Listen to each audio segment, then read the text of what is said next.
स्थान में एक वाजिद नाम का मुसलमान राजा था। वहाँ रेगिस्तानी इलाका होता है। वाहन के रूप में ऊंट ही उनके वहाँ होते थे।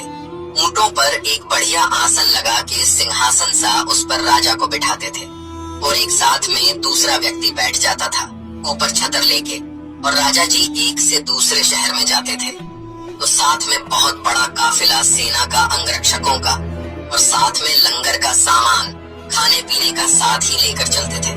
तो लंबी कतार में ऐसे ऊंट के साथ ऊंट कुछ जाते थे, एक की दुम की रस्सी एक दूसरे ऊंट की दुम से बांध के चल पड़ते थे।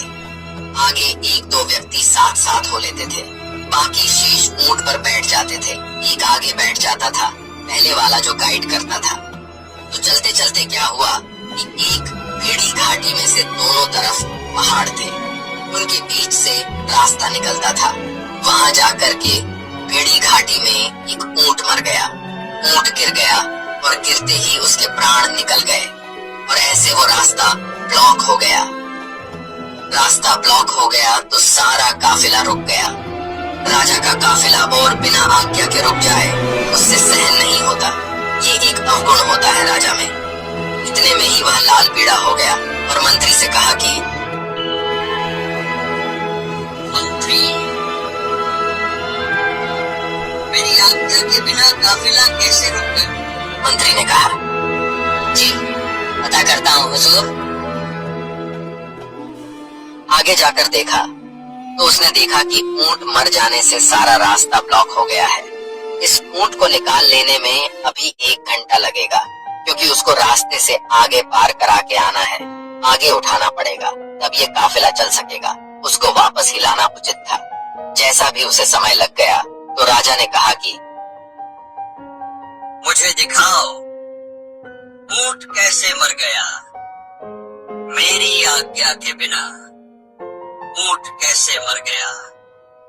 अब उसने तो ये सोच रखा था कि सारा तेरे ही हुक्म से चल रहा है, वो ही सुप्रीम पावर है। अब वाजिद जी को वहां ले गए जहां ऊंट मरा हुआ था। अब वाजिद ने देखा आंखें भी ओके हैं, खुली हुई हैं, नाक भी ठीक है, गर्दन भी ठीक है, टांगे भी चारों ओके हैं, तुम भी ठीक है, पेट भी सारा ओके है। तो उसने कहा, ये मर कहां से गया है, मुझे दिखाओ। मुझे नहीं लगता ये मरा है। तो उनके साथ विद्वान पुरुष भी होते थे, धार्मिक लोग भी, गुरु भी होते थे।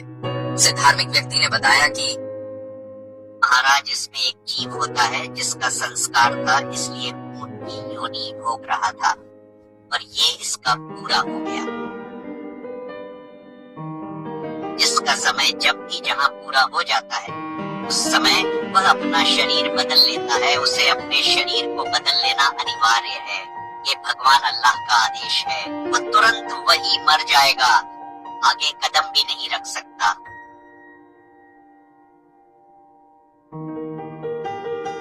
वाजिद जी ने पूछा, क्या हम भी मर जाएंगे? अब उस धार्मिक गुरु ने कहा कि एक दिन सभी ने जाना होगा। आपके माता पिता चले गए, आपके दादा परदादा चले गए, सभी ने मरना होगा। अच्छा, और एक दिन हमें भी मर जाना होगा अचानक? हाँ, ऐसे ही मर जाना होगा। फिर वाजिद जी कहने लगे, वापस चलो। फिर इसका विकल्प क्या है? फिर उन धार्मिक गुरुओं ने बताया, अल्लाह की भक्ति बंदगी करके आत्मा का कल्याण कराया जा सकता है और उसको बेश्त यानी स्वर्ग में स्थान मिल जाता है। उनको जितना पता था वो कहने लगे, और वहां स्वर्ग में जाने के बाद बड़े मौज है, ठाठ है, सब सुख है, वहां कोई नहीं मरता। इतना ज्ञान था उनको। अब उस वाजिद जी ने संकल्प कर दिया कि भक्ति करके और स्वर्ग प्राप्त करूंगा और फिर वहां कभी नहीं मरूंगा। वापस आ गया वाजिद जी। वहां अपने सारे काफिले को लेकर वापस अपनी राजधानी में और अपनी पत्नियों से, अपनी पत्नी से कहा कि अब मैं चला परमात्मा पाने के लिए। उसकी पत्नी और सब बच्चे रोने लगे, हाहाकार मच गई, राजमंत्री भी रोने लगे और वो कहने लगा नहीं, मुझे इस पंगे में पाँव नहीं देना। यहाँ तो न जाने कब मर जाएंगे। इस राज का मैं क्या करूंगा, राज तो फिर भी मेरा जाएगा ही। उसने सब कुछ त्याग के अपने कपड़े जो बढ़िया पहन रखे थे वो सारे फाड़ डाले और सिंपल कंबल लपेट कर घर से निकल गया। रोहराट मच गया और वो रोते रहो कह के निकल पड़ा। आप जो देख रहे हैं ये कोई सामान्य कथा नहीं, ये सत्य ज्ञान है जो संत रामपाल जी महाराज के प्रवचनों से लिया गया है। अधिक जानकारी या निशुल्क पुस्तक प्राप्त करने के लिए स्क्रीन पर दिए गए नंबरों पर तुरंत संपर्क करें।